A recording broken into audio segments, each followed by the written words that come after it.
আল্লাহ বলবে, এই বেঈমান, তোর মতো কোটি কোটি নাফরমান মানুষ এবং জিন দিয়া আমি আল্লাহ আজকে জাহান্নাম পূর্ণ করব, জাহান্নাম পুরা করব। আজ আমি মাফ করব না, আজ আমি বিচার করব।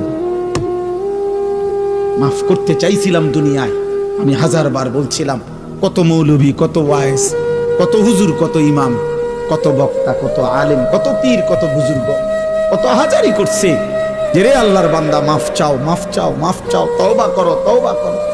তুমি বেটকি দিয়ে উড়াই দিছো। আরে তো হুজুররা কত কথা কয়, হ্যাঁ, তার কথা শুনে কে না দরকার কি? আপনি শুনবেন, ভাতে না খাইবেন, অসুবিধা কি? আপনি বেশি কি খাইয়া উল্টাই রেখেছেন? পাঙ্গাসার তেলাপিয়া আর কি তা আমরা জানি না। আপনি কি দুনিয়া বেশি ভোগ করে ফেলছেন না ফরমান? এই যুবক, কি বেশি দেখে ফেলছো? পরের নর্তকী দেখো, মোবাইলের উলঙ্গ ছবি দেখো, ওই তোমার মা।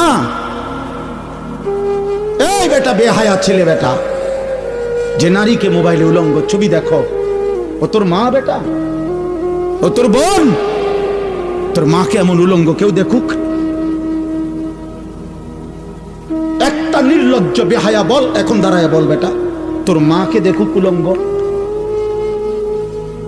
তোর বোনকে দেখুক বিবস্ত্র, তোর মেয়েকে কেউ উলঙ্গ দেখুক?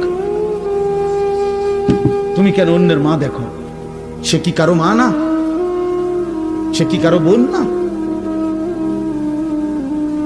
সে কি কারো মেয়ে না? ও কি কারো ফুফি না?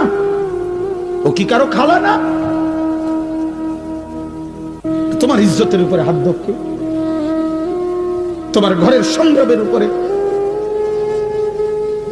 অনেক নাফরমান আছে এমন, যে মূলত এমন নিকৃষ্ট, যে যার ভিতরে এমন মানসিকতা যে আমার বোনের সাথেও যদি কেউ হারাম সম্পর্ক করে আমার আপত্তি নাই, কারণ তুই তো মানুষ না, তুই তো জানোয়ার।